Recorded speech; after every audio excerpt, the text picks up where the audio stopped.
Nunca quise molestar a nadie. Desde niña, aprendí a quedarme callada, a caminar con cuidado, a pedir perdón incluso cuando no era mi culpa. En casa de mi tía Leticia, yo era solo eso, la sombra incómoda. Después de que mis papás murieron en ese accidente, ella fue quien se hizo cargo de mí, pero nunca lo hizo por amor. Lo dejó claro desde el primer día. No quiero lloriqueos ni problemas. No estás aquí porque quiero, sino porque no había de otra. Tenía solo 8 años, y esa frase se me clavó en el pecho como un anzuelo que jamás se fue. Desde entonces, cada comida fue un examen, cada mirada, una sentencia. Mientras a sus hijos les servía doble ración, a mí me lanzaba el plato como si alimentarme fuera una carga. Mi habitación era el cuartito junto al lavadero, sin ventanas, con una colchoneta en el suelo y una cobija rota.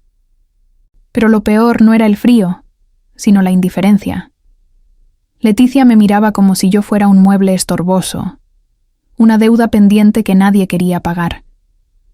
Mis primos me veían con lástima o con burla, dependiendo del día. Yo solo bajaba la cabeza y me aferraba a la idea de que algún día saldría de ahí, que no siempre sería la sobrina huérfana, que no valía nada. Pero a veces, cuando escuchaba cómo mi tía hablaba de mí con otras personas, esa esperanza se hacía cenizas. Una vez, recuerdo que estaba en la sala limpiando los cristales, y ella no se dio cuenta de que yo estaba ahí. «Pobre niña», dijo una vecina. «Debe ser difícil para ella sin sus papás». Y Leticia, sin siquiera titubear, soltó una carcajada amarga. «¿Difícil? Por favor, si esa niña no vale nada, es torpe, callada, y encima, ni siquiera se parece a la familia. Mira nada más esos ojos tristes, siempre parece que va a llorar. No sirve para nada». Tragué saliva, seguí puliendo el cristal, y me prometí algo. Algún día, aunque fuera en silencio, iba a demostrarles lo equivocada que estaba. A los 12 años ya sabía cocinar, planchar y limpiar la casa entera. Mientras mis primos veían caricaturas o salían con sus amigos, yo fregaba pisos o lavaba los trastes del desayuno que ni siquiera me dejaban probar. Leticia siempre encontraba algo que criticarme. Si doblaba mal una camisa, si dejaba un rincón sucio, si me tardaba más de lo que a ella le parecía correcto. «Eres lenta», decía con ese tono cortante que me hacía encoger los hombros.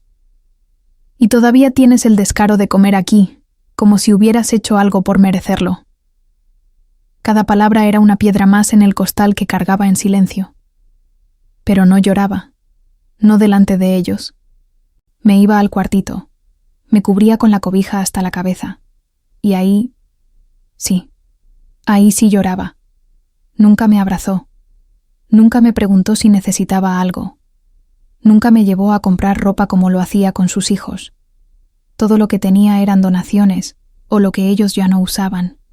Ropa vieja, cuadernos a medio llenar, lápices rotos. Me convertí en experta en pegar borradores y reciclar hojas. Pero aún así, me esforzaba. Estudiaba en la noche con la luz de un foco colgado, memorizaba fórmulas en medio del ruido de la lavadora y sacaba buenas notas. A veces, incluso mejores que mis primos. Pero eso solo les molestaba más. «Claro, como no hace nada más que estudiar», decían con burla, como si superarme fuera una ofensa. Un día, en la secundaria, una maestra me tomó del brazo después de clase. «¿Tú estás bien, corazón?», me preguntó. «Últimamente te veo más apagada.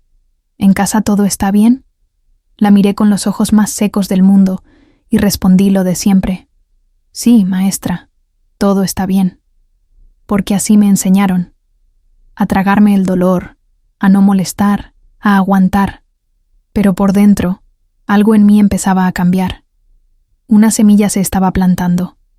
No sabía aún qué era, pero un día iba a florecer. Tenía 15 años cuando conocí a don Alfonso, el vecino de al lado. Un señor de más de 70, con bastón, sombrero de ala ancha y una voz tan suave como el pan recién hecho. Vivía solo desde que su esposa falleció, y Leticia siempre le decía, el viejito entrometido, como si preocuparse por los demás fuera un defecto. Pero yo le tenía un cariño enorme. Él fue el primero que me miró con ternura después de mucho tiempo. «Buenos días, muñeca», me decía cada que pasaba al frente de su casa. «¿Cómo va la vida por allá?» Al principio solo sonreía. Después, me atrevía a responder. «Bien, don Alfonso, más o menos». Él asentía, como si entendiera más de lo que decía. Un día me vio llorando mientras sacaba la basura. Me llamó con un gesto, y sin preguntarme nada, me ofreció un vaso de leche con galletas. Nos sentamos en su jardincito, bajo la sombra de una bugambilia, y por primera vez sentí que estaba a salvo. «No tienes que contarme nada que no quieras, niña», me dijo, «pero quiero que sepas algo. Vales mucho. No dejes que nadie te haga creer lo contrario». Esa frase me desarmó. ¿Cómo alguien que no era mi familia podía decirme algo tan bonito, tan necesario? Desde entonces, cada que podía me escapaba unos minutos a su casa para ayudarlo con alguna cosa. Barrerle el patio, ponerle agua a las plantas, leerle el periódico. Él, a cambio, me regalaba algo más valioso que cualquier cosa material: confianza. Me decía que era lista, que tenía mirada fuerte, que algún día haría cosas grandes. Yo me aferré a esas palabras como quien se aferra a una tabla en medio del mar. No sabía todavía cómo iba a lograrlo, pero por primera vez empezaba a imaginar que tal vez, solo tal vez, no estaba condenada a esa vida. Don Alfonso falleció una mañana de otoño, en silencio, mientras dormía. Me lo dijo una vecina cuando regresaba de la escuela. Sentí que algo se me rompía por dentro. Quise llorar, pero Leticia solo bufó. «Ay, niña, ya, ni que fuera tu abuelo. Ocúpate mejor de trapear la sala». Esa noche, me encerré en mi cuartito y lloré por horas. Al día siguiente, después del velorio, vino un notario al vecindario. Parecía buscar a alguien, hasta que tocó la puerta de la casa. «¿Aquí vive la señorita?», y preguntó mi nombre.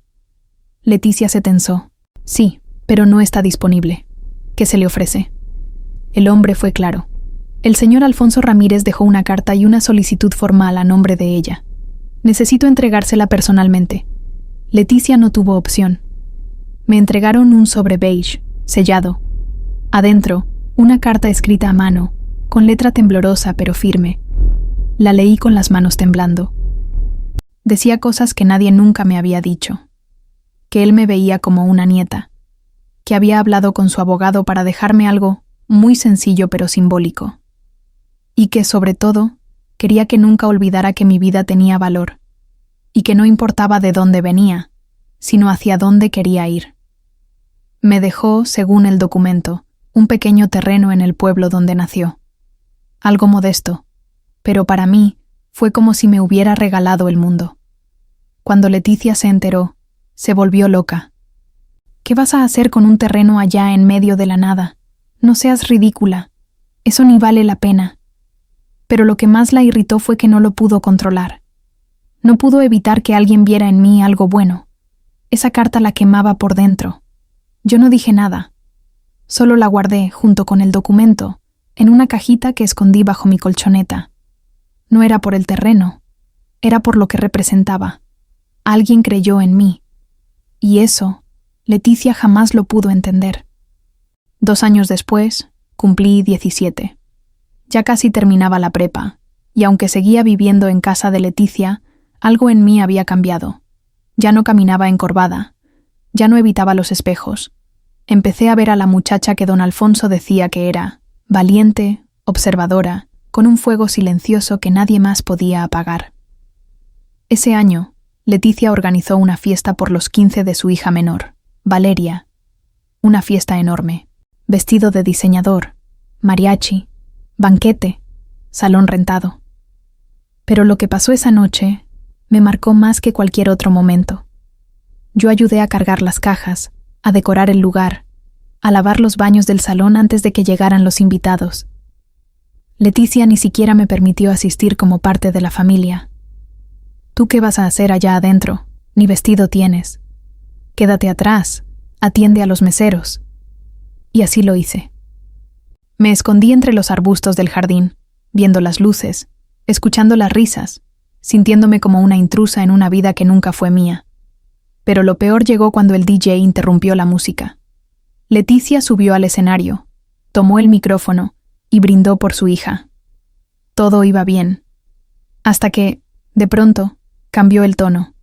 Y quiero agradecer a todos los que han ayudado con esta fiesta, incluso a los que, bueno, no son de la familia, pero viven con nosotros.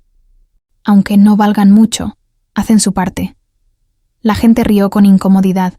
Sabían a quién se refería. Yo me paralicé. Sentí cómo me hervía la sangre y cómo el corazón se me iba a salir del pecho. A veces hasta lo inútil puede servir de algo, remató. Las carcajadas fueron más fuertes. Me giré. Me fui caminando despacio, con las mejillas encendidas, pero los ojos secos, porque ese día no lloré. Ese día decidí que Leticia iba a tragarse cada una de esas palabras, y que cuando lo hiciera Petra no sería con gritos, sería con pruebas.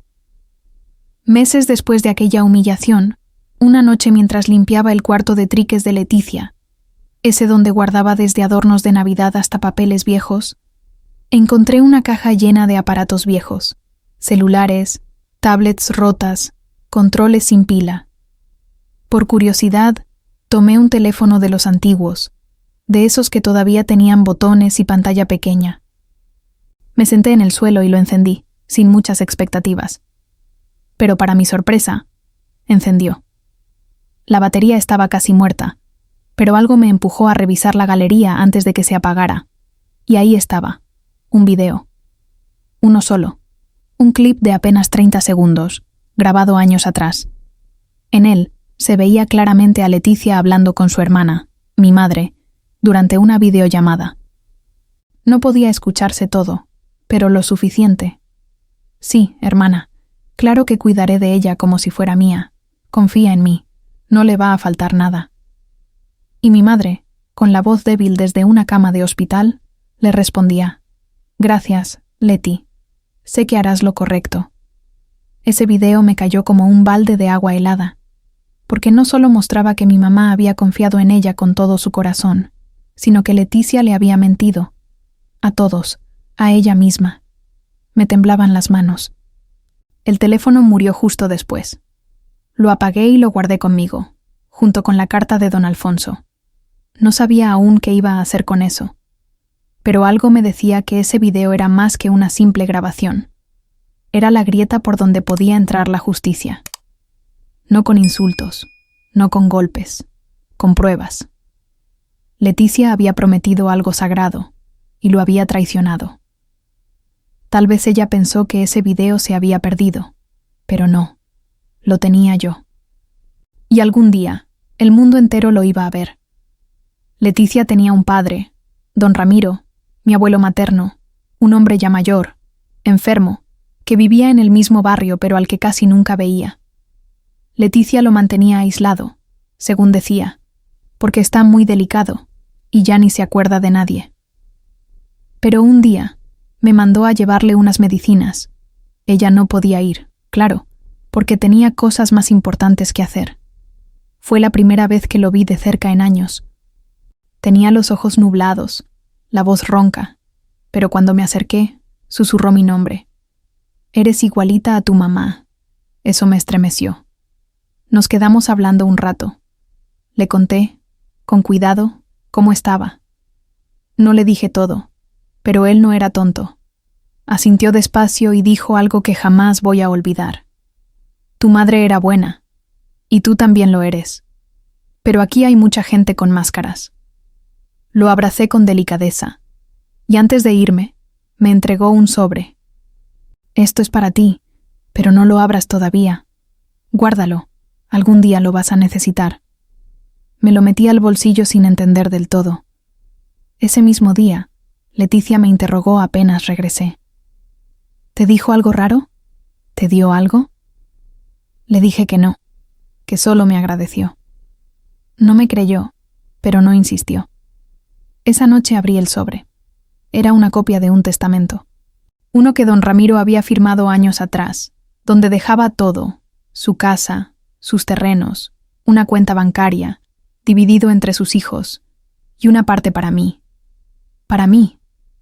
Leticia había dicho siempre que yo no contaba, que ni él me consideraba nieta.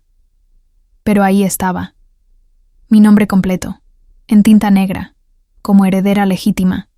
Me temblaban las manos, y por primera vez sonreí.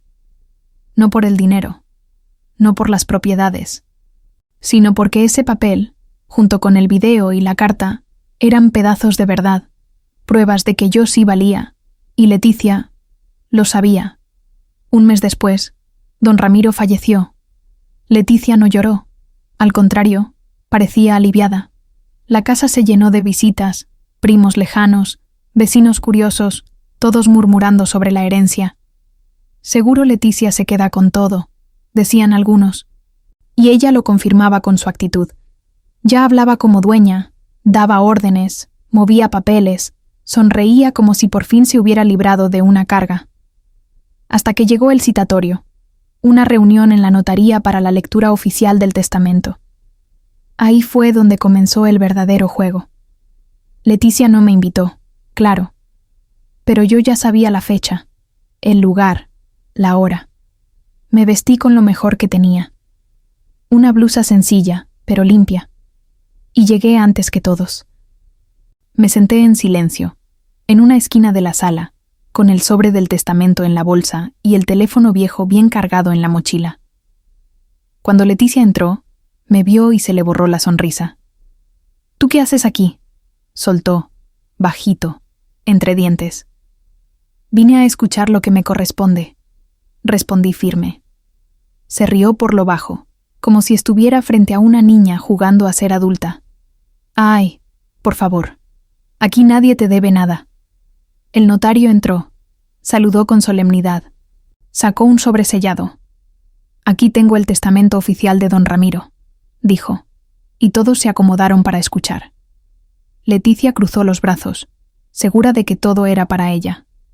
Pero a medida que las palabras se pronunciaban, algo en su rostro cambió. Y a mi nieta por parte de mi hija, le dejo la tercera parte de mis bienes. El salón se quedó en silencio. Todas las miradas giraron hacia mí. Yo bajé la cabeza, conteniendo la respiración. Leticia se levantó de golpe. Eso es un error. Esa niña no vale nada. Mi papá nunca habría hecho eso. Y entonces supe. Había llegado el momento de mostrar lo que tenía. El ambiente en la notaría se volvió tenso. Nadie se atrevía a decir una palabra. El notario intentó mantener el control, pero Leticia ya había estallado. Es mentira. Ese testamento está manipulado. Seguro alguien lo convenció cuando ya ni sabía quién era. Su voz temblaba de rabia, pero también de algo nuevo. Miedo. Porque ella sabía que yo no era la misma niña de antes. Me puse de pie con calma. Saqué el documento que don Ramiro me había entregado semanas atrás y lo coloqué sobre el escritorio. Tengo una copia firmada por él. Fecha, firma y huella. El notario la tomó, la revisó en silencio y asintió. Leticia dio un paso al frente, aún más furiosa. ¿Y tú crees que por eso ya puedes sentarte con la familia? No eres nadie. Tu mamá te dejó tirada y yo fui la única que te dio techo. Esa frase me atravesó, no por lo que decía, sino por la forma en que lo gritó, con veneno, como si odiara la verdad misma. Cerré los ojos, respiré profundo. Luego saqué el teléfono viejo de mi mochila y lo sostuve con ambas manos.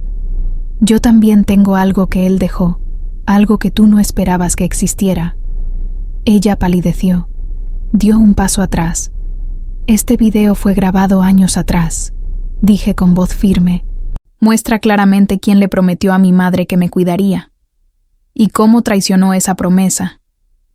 El silencio fue absoluto. Los demás familiares no sabían qué hacer.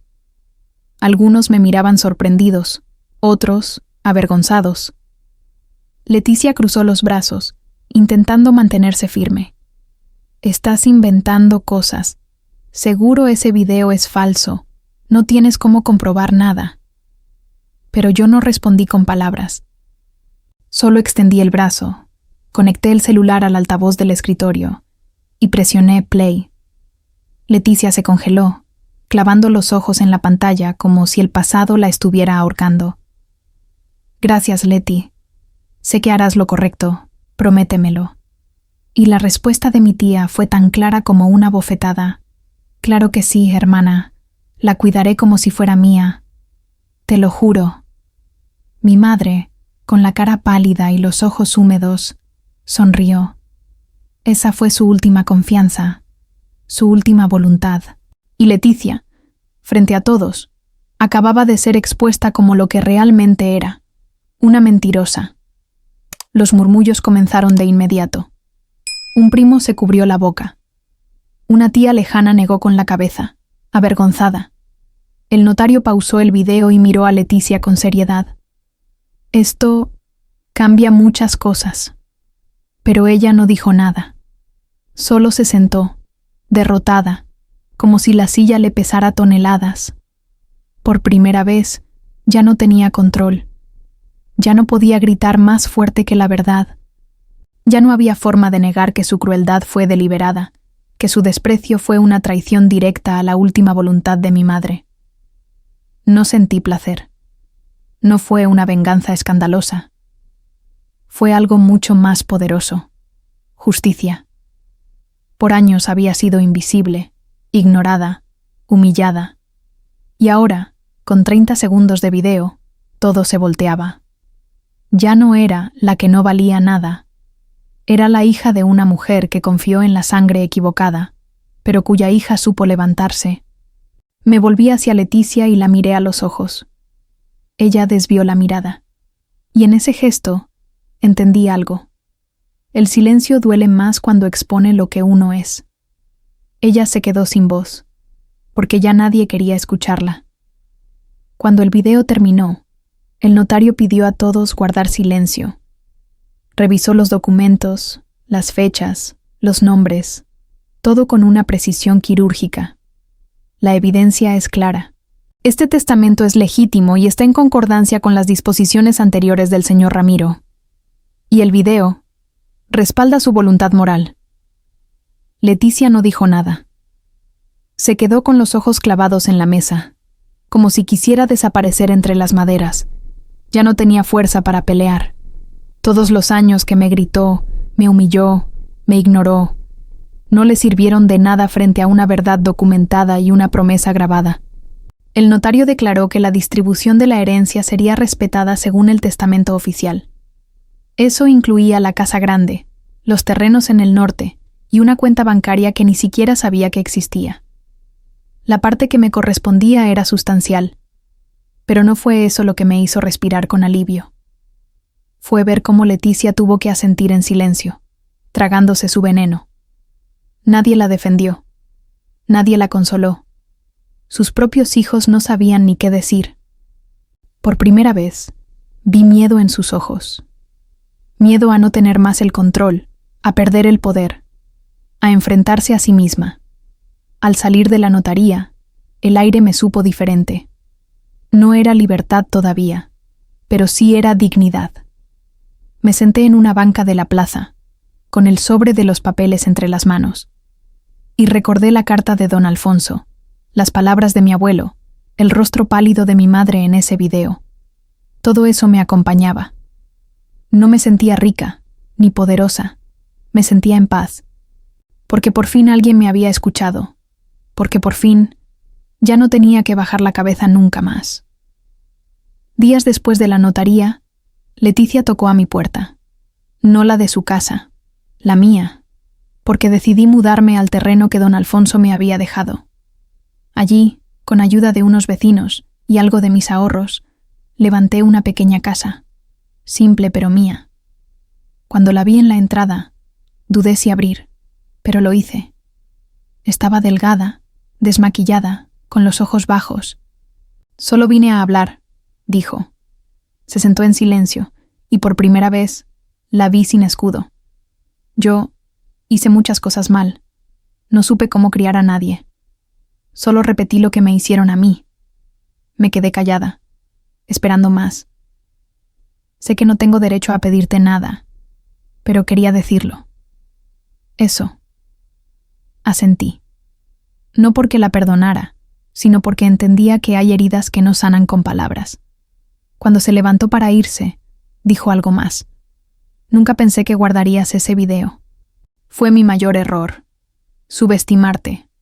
Cerré la puerta sin responder, porque no era necesario.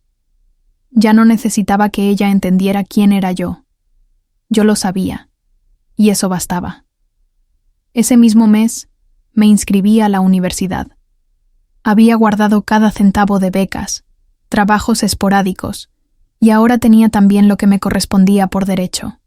Empecé a estudiar derecho, porque quería asegurarme de que otras chicas como yo supieran defenderse, supieran leer cada línea de un documento, supieran decir no. Mi historia no era única. Había muchas como yo, invisibles, silenciosas. Pero algo cambió en mí. Ya no pedía permiso para existir. Ya no pedía perdón por respirar. Caminaba derecho. Miraba al frente. Porque aunque me hayan dicho 1000 veces que no valía nada, aprendí que a veces el mayor grito es el silencio. Gracias por llegar hasta aquí. Si alguna vez viviste algo parecido, comparte tu historia en los comentarios. Suscríbete para no perderte nuestras próximas historias de venganza silenciosa, porque a veces el mayor grito es el silencio.